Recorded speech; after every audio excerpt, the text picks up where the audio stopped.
On a hilltop. What follows is the extraordinary story of an ordinary little girl. When I was a little girl, I had the reddest hair you've ever seen, and I lived with my mother in a small village tucked away in the hills.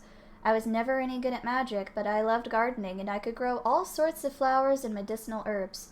Behind my house was a low hill from which you could enjoy a wonderful evening view. I used to walk to the top of it every night to sit on a big old root and watch the sun go down. Oops. One day my mother cut her hand on a glass that I had broken. Though she washed the wound straight away, just as she'd always taught me, the cut soon became infected, and by the next morning she had a very high fever. I took care of her the best I could, of course, but several days passed without any improvement in her condition. Then one night, after I'd cried myself to sleep with worry, I woke with a start to find myself standing in front of a strange door. I opened this door and walked through it to emerge on top of my favorite hill. It looked just the same as it always did, except for one thing. There was someone else there, sitting on my root and sobbing quietly. I took a sharp breath and thought to myself, could the girl sitting on the root actually be me? Her hair was just as red as mine, and it glittered like a ruby in the setting sun. The bright blue bird.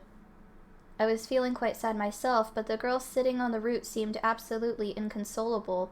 Feeling sorry for her, I asked, "Are you all right? Why are you crying?" At this, the weeping girl lifted her face, giving me another shock. It was exactly like mine. "I was careless, and my bird flew away," she said. "Oh, I did love it so." "So that's why you're crying. I've been careless too, as it happens. I made my mother sick."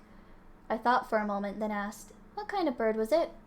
"It was blue, bright blue. It was so very beautiful." "My mother's eyes are blue as well," I sighed, "but they don't seem to sparkle like they did before she took ill." We carried on talking for a little while, and before long we'd become firm friends. She loved gardening too, and was enjoying gazing at the sunset from the crest of the hill.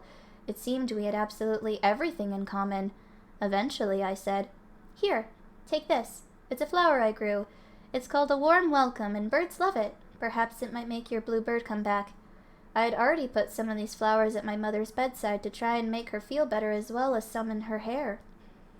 "Thank you," said the girl, smiling. "Oh my, it really does smell wonderful.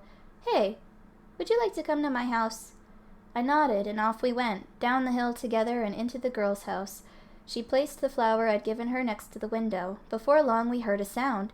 Beep, beep, beep, cheep, cheep, cheep, and a blue bird flew in through the window.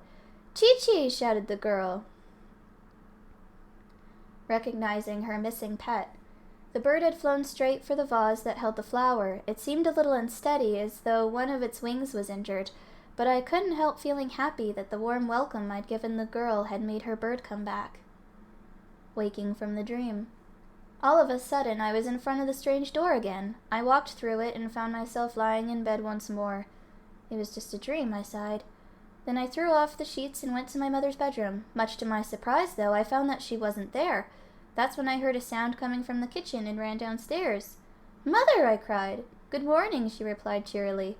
"You must have been wondering where I'd got to. I just felt so much better when I woke up this morning. Now then, would you like some breakfast? I'm famished." And my mother's blue eyes were sparkling once more. Every person in this world has a soulmate, a person in another world with whom they share a soul. Soulmates' destinies are intertwined, and occasionally they even overlap. So should you ever chance to step through a strange door, do not be surprised if you meet someone just like you.